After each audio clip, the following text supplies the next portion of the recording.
Does anyone remember the feeling they had after a long journey and you actually made it, or you finally made it? Maybe solved that really tough homework problem you were stuck on, finished a super long, tedious work project, or maybe even beat that unbeatable boss in your favorite video game that you were stuck on for so long.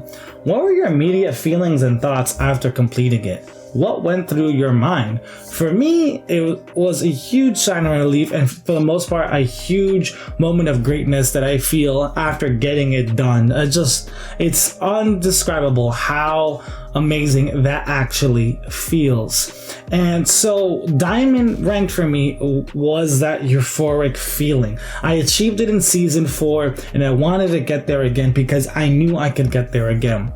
So now that we're in season 7 of Apex Legends Ranked, or at least split 1 is now ended and split 2 is almost over, we have to talk about the big picture. The biggest thing that struck me was how much of a task this really was to complete. I mean, I'm a casual gamer. I want to become a beacon for casual gamers, and that is kind of my foundation, my baseline, why I make content focused on that. So I need to be real with you. I have a couple of doubts about this journey and telling you and recommending you to try on this journey. My name is Flame078. Welcome to the channel, and let's talk about the realities of playing Apex Legends Ranked as a casual gamer. Let's get to it.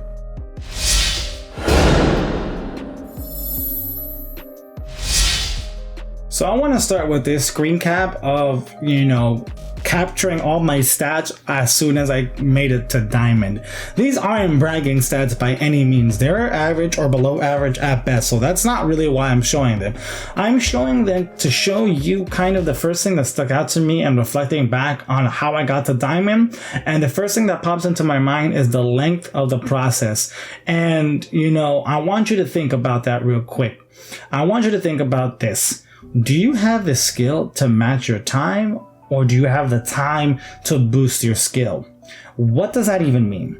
Means, do you trust your skills enough to maximize a short period of gaming, meaning you log in after work and play 1 to 2 hours? Do you feel confident that your skills will get you, a couple XP or rank up a couple levels in that time? Or do you think in order to get somewhere, you need a long period of time because, your skills are kind of inconsistent and won't actually get you far if you only game for a short period of time? This is super key and super important to understand, because this is how you can set expectations and gauge how you're going to succeed in your Apex Legends Ranked journey. A casual gamer to me is someone who doesn't have a lot of time to game, so for us, that time is super important. If it takes longer than what we have allowed it for, then it may not be worth it in that circumstance, right?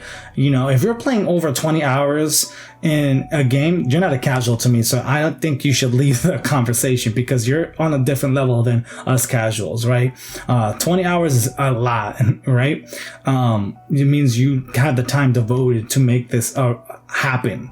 And even and also I want to point out that skill I think is separate too, because I personally think if you're a top tier player but don't play 20 hours or play less than that, then you're still a casual player, because again, it's about what is your priority. Is gaming your priority, so you're sinking most time into that, or are you doing other stuff?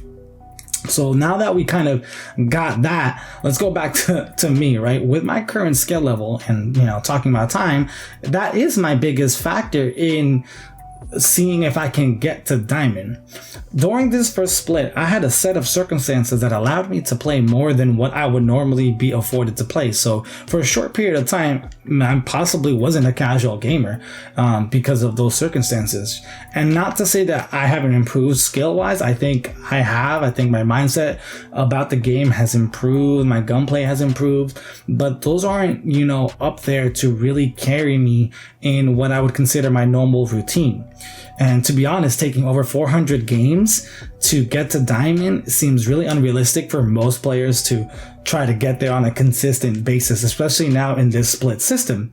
And with this, because of the split system, it is most apparent to me that this is true, because during split 2, I have now regained what is normal to me. And I feel very shaky about getting to Diamond again, even though split 2 hasn't ended. So as a person trying to learn from me, or maybe sharing my tips and stuff like that in this video, you really want to think about what I asked you. Consider your skill to time ratio and analyze that and see if what you have to offer, not to offer, but see if the time afforded to you and your skill match up, and set your expectations accordingly in your ranked journey.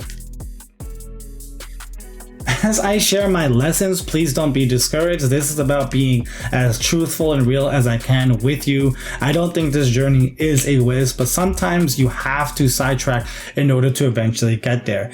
Apex Legends Ranked is a different animal, and nothing makes that more apparent than reaching Platinum. The biggest reason why this tier is so tough is because up until then, you are playing with the skill level that is about 70% of the player base, meaning this is for where, most of the players are sitting at and belong to, which means you're going to have a good chance of having a decent amount of good games and bad games. It's going to be pretty balanced regardless of, your skill level, meaning like if you are decent at the game, I think you're going to have consistent results.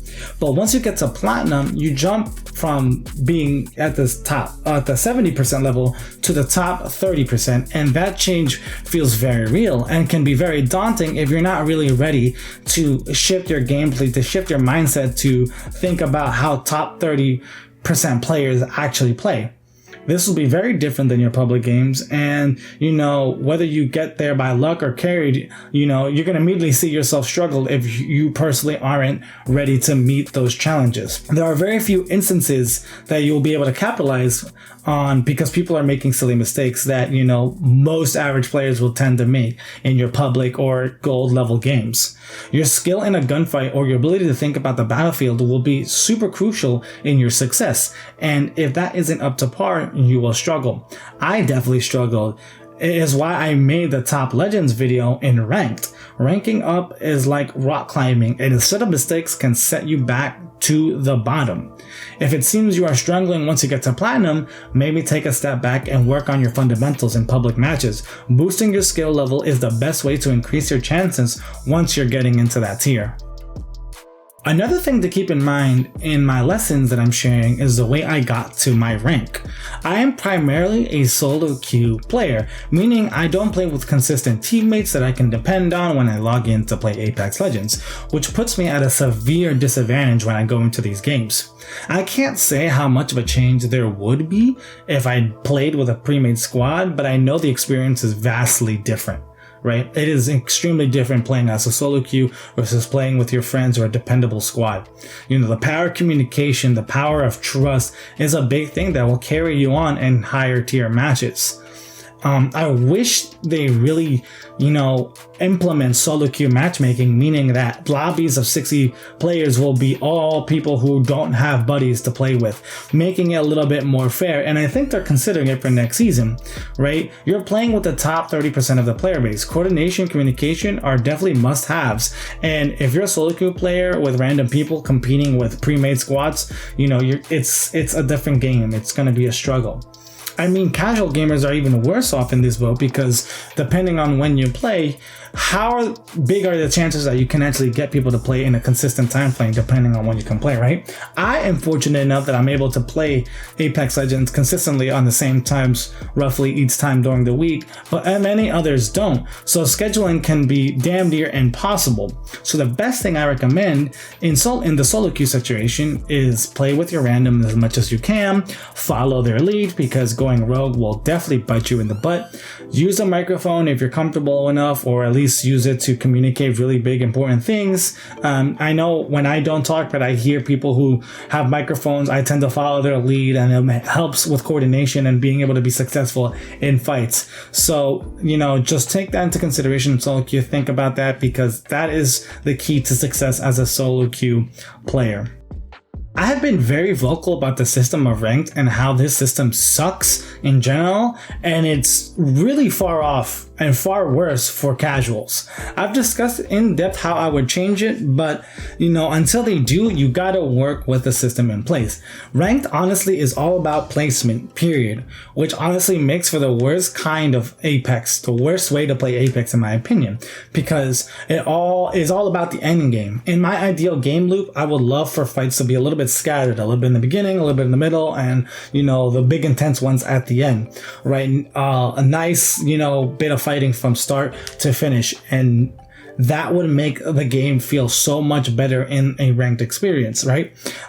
Because you're constantly engaged, you're constantly thinking about the fight versus kind of just waiting, right? A lot of what ranked is right now is waiting. And no one really likes to play like that. I know I don't like to play like that, and it seems really annoying for it to be the straight focus of ranked is to do that. The only reason you really want to fight early on is to get those kill assist points, which honestly are super key to ensuring you go positive for most of your games.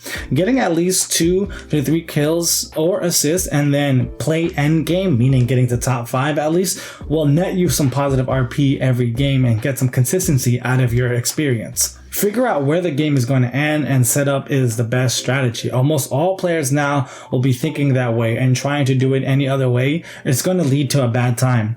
I know they are working on changes, and I hope to see something, dramatically improved, like removing the kill cap, incorporating damage and resurrections and revives into how you get RP, will go a long way to making ranked feel worth doing. Watch my ranked video for a full breakdown of how I would change that, as this video is mainly to help you understand how to succeed with the current system. In conclusion, I hope my points made sense and it helps you grasp how you want to tackle your own ranked journey in Apex Legends. I don't want to believe that just because you're a casual, you can't get there.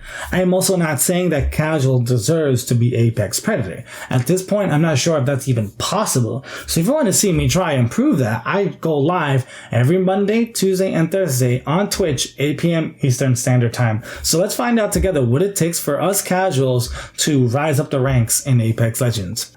Be reasonable. Don't be short-sighted. High goals and dreams are great for progress even if you don't succeed. There are lessons there, and that is why I made this video and will continue to make videos to share that and to hope to grow and to make it easier for someone else in these shoes. So if you like that mission, please make sure to hit that subscribe button to make sure you don't miss out on any new videos. I appreciate your support.